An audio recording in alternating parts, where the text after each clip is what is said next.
here. Welcome to part 2 of Q&A series of videos on my channel. This time around, I want to tell you a bit about myself. I'm Ukrainian. I'm 32 at the moment. In case you were wondering about my last name, which neither sound very Ukrainian nor I look Japanese, it's my husband's last name. He's half Japanese, so when we got married, I took it because, well, it's beautiful. A little bit about my background. I was dancing pretty much my whole childhood and beyond. It was a folk dance group we had.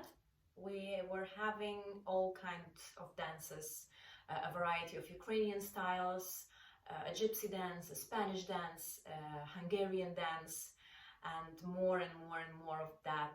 So yes, I had a little bit of an idea about moving the body before I got into yoga. So I started practicing after having a little break around 3 or 4 years after finishing dancing. It was back in 2014, and once I got into yoga, it started, of course, with physical practice, with asanas, but after I noticed a change, not only in my body, not only I started to do certain postures or I touched my toes, even in my mental state, in my mind, how I started to react on the situations, how I started to behave. And I decided to take it a little bit further. I went for a yoga teacher training in July 2016, and the goal was just to know more about yoga, just to maybe deepen, to understand better my own practice. But after being overwhelmed of all the information I received during the teacher training about physical practice, as well about the mental, the spiritual part of yoga, I was just inspired to start teaching, and I understood that I just cannot keep it to myself.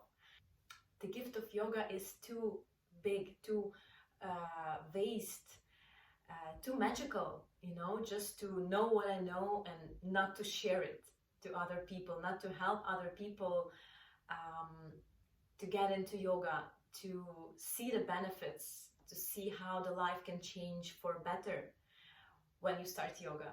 So I started teaching almost right away after finishing my training, and by the coincidence, at the same time, the company I worked for, they were closing the Dubai office, and they offered me to go work for them overseas to Germany and US. And having already some personal life in Dubai, I said no, and I started teaching full time. Yeah, talking about that personal life, I have a daughter who is almost 2 at the moment, and she's a little ray of sunshine and at the same time a huge whirlwind. So she keeps me on my toes all the time. Therefore, yoga is just much needed at this point. Also, in a couple of months after finishing my yoga teacher training, I got into another one. It was a pre-postnatal teacher training. It is for ladies who are expecting or just gave birth. There are a lot of limitations, there are a lot of things to be mindful about, so you cannot just take your practice and continue it while you're pregnant. When it comes to the style of my personal practice, I would call it a vinyasa flow. I'm just following my breath, I'm just following what my body is up to, I'm just following my mood, my own state of mind, and I just go with it. And I also like to practice Ashtanga. It gives me certain withdrawal experience. When I practice Ashtanga, I'm just all there, it's my moving meditation. And I love it for its discipline. I also like that I can see myself in the same postures differently. Today, the same Paschimottanasana, forward fold, would feel one way, tomorrow it will feel completely different. And this is the beauty of Ashtanga practice to me. Another personal favorite is Yin Yoga, where the postures are held for up to 20 minutes in some classes, in some practices, but to me, maybe up to 7-8 minutes, depending on the posture. And you just relax and you breathe into posture, and this style of yoga just makes me feel all relaxed, and it makes me surrender. It makes me feel what I feel. It helps a lot to stay in the moment, to accept yourself, to accept your emotions, and to learn how to cope with them, how to deal with them, to learn how to be comfortable in the uncomfortable. I'm repeating myself from the previous video, but this is just it.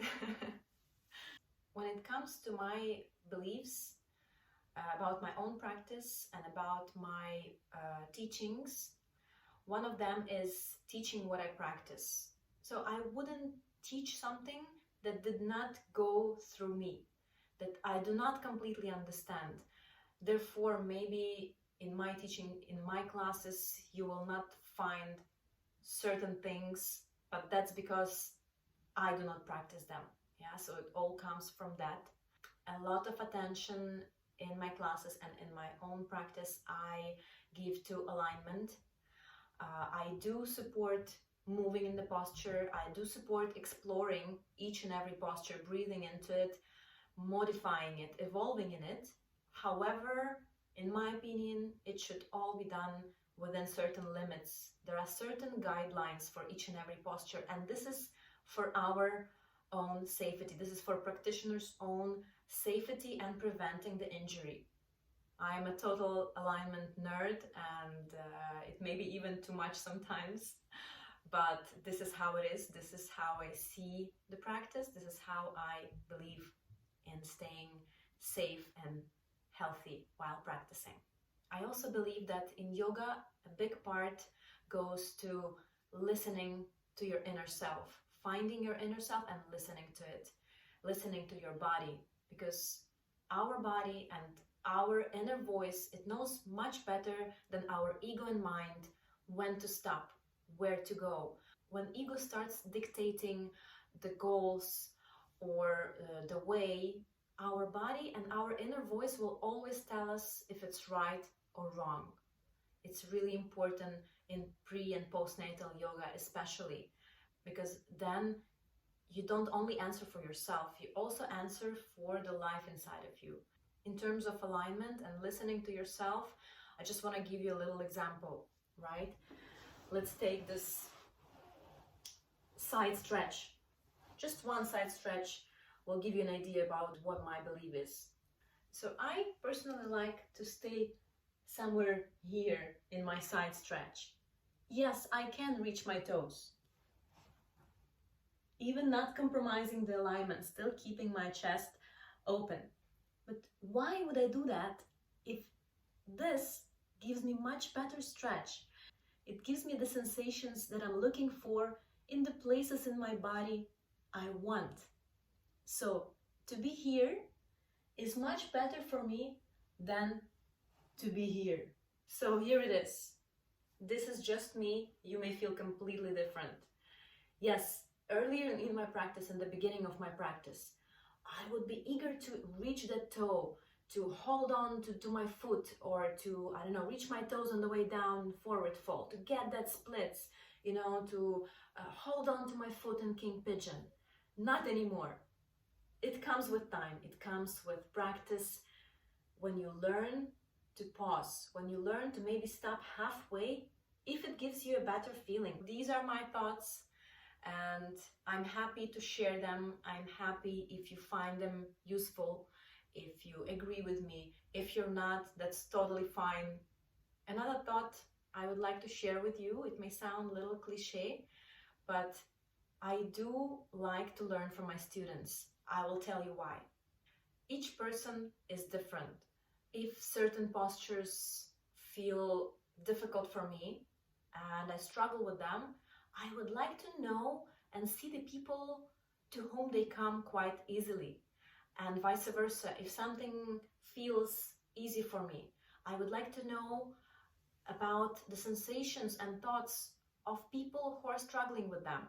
It just gives me the idea how to make each practice, each class more balanced, fit for everybody, and which points to pay more attention to.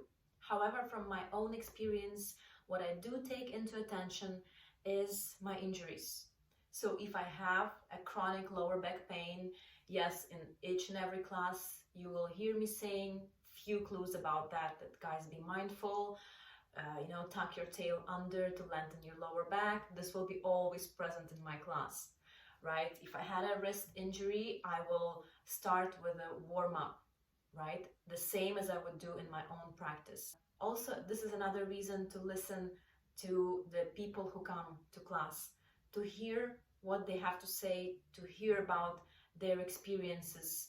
God forbid, but in case they had some injury, I would like to know what they're going through, what they went through. So here it is. If you have any other questions, anything else you'd like to know, please feel free to comment below or connect with me via my Instagram page, anna.muramatsu.yoga. I'll be happy if my thoughts resonate with you, if you can really tune in to my teaching, to my classes on my channel. And if you don't, that's totally fine. As I said before, every person is different. Everyone has his or her own beliefs. And you just do your thing, believe in your thing. I'm sure there are lots of reasons for you to do that. And me, I do believe in what I believe, also due to a lot of reasons, a lot of experiences in my own practice, in my own life. Thank you very much for listening to me rambling, and more of these will be coming. Just let me know what you would like me to talk about. Namaste.